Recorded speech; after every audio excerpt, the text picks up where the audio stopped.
Catch up on all the live shows right here on africatechradio.com.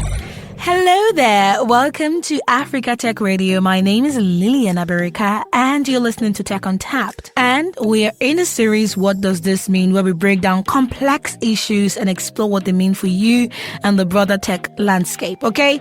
Today we're looking at the Dangote Refinery and the recently cancelled steel investment plans. Let us unpack what is happening here, what it means for Nigeria economy and you. See, Dangote came out recently to lament. That is the only way I can describe what happened. He talked about a lot of things that has happened in his building and investing in the refinery. He talked about the steel plants that he planned on investing in, amongst others, and Twitter went agog. People are saying that if Dangote can come out to complain like this, who am I, Dangote is not even just first class. It's the creme de la creme. It's the 1% of the 1% of the 1%.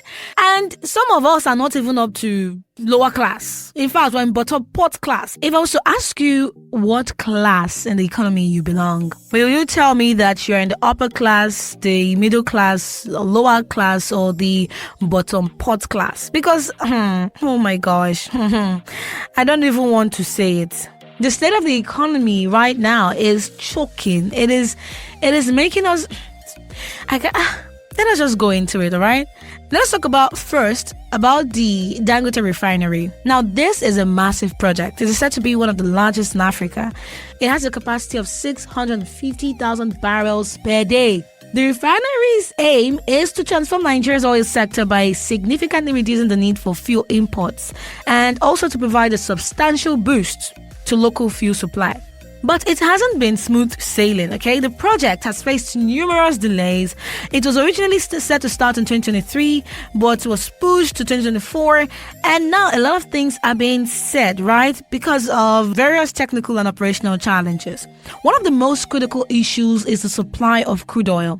Dangote expected a consistent supply from the Nigerian government to keep the refinery running at its full capacity. However, due to the Nigeria National Oil Company, that's NNPC, securing the necessary crude oil has been a significant challenge. And this shortfall in supply is a major hurdle. It is affecting the refinery's ability to operate efficiently and to meet Nigeria's domestic fuel demands.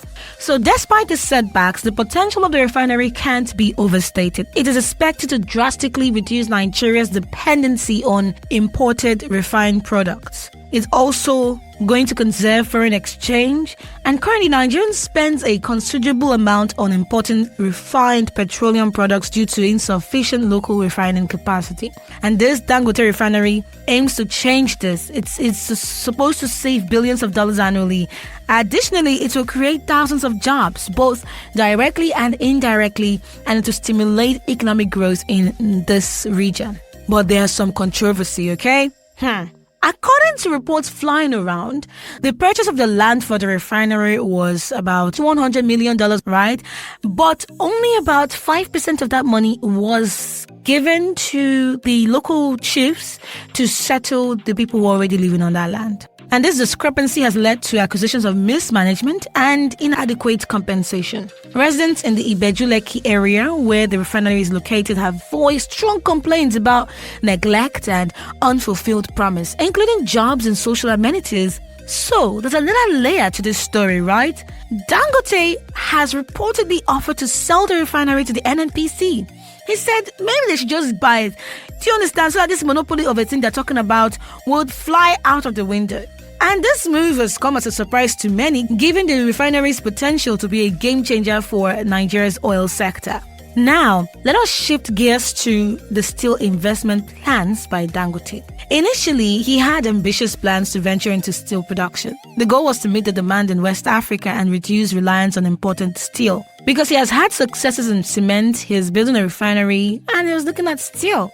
Nigeria has rich iron ore resources, which would have been pivotal for this venture.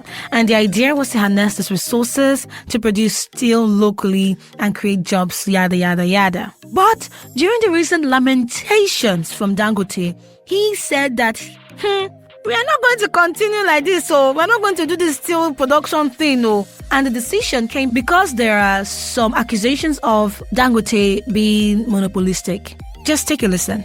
This country has been having petrol queues since when majority of you were not even born, since 1972.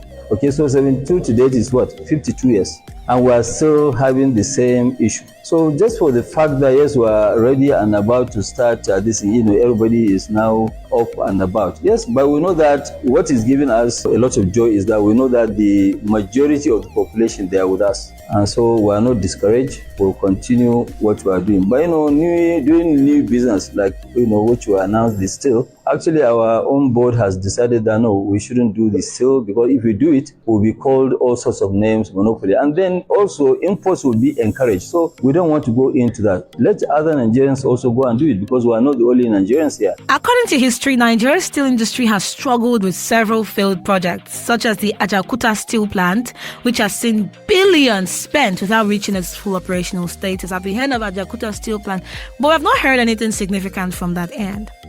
He also said that there are so many people richer than him in this country. They should come back and build in Nigeria and invest in Nigeria. He's not the only person alive that will do that. And people are saying the richest man in Africa is saying that there are people richer than him. Really? Where are these people, please? But honestly, it has been flying around that there are so many wealthy people in Nigeria just because they do not register their wealth. I don't know. So what does this all mean? These examples show just how tough it can be to get big industrial projects off the ground. The refinery has tons of potential, but the delays and controversies make it clear that execution is not easy. Plus, the gap between the promised and actual crude oil supply adds another layer of complexity, and it points to bigger issues in the Nigeria's oil sector. And the steel project getting cancelled? Wow, that highlights how hard it is to diversify Nigeria's industries, thanks to all the regulatory and market pressures. And these situations really show why Nigeria needs better planning, stronger governance, and good infrastructure to make its industrial dreams come true. And I just want to add this: if you get money, bring it back to Nigeria, okay? One man cannot build all. One man cannot do all. Then you allow one man to do all and say he's practicing monopoly. Please make that make sense. And that's all for today's episode of What Does This Mean on Tech Untapped. If you enjoyed this episode, make sure to subscribe and leave us a review, okay? On www.africatechradio.com. You can also follow us on all our social media platforms at ATech Radio on IG, that's Instagram, and Africa Tech Radio on every other platform. My name is Lilian Abereka, signing off until next time. Stay curious and keep exploring the untapped potential of technology. Bye. Thanks for listening, and don't forget to catch up on all the live shows right here on africatechradio.com.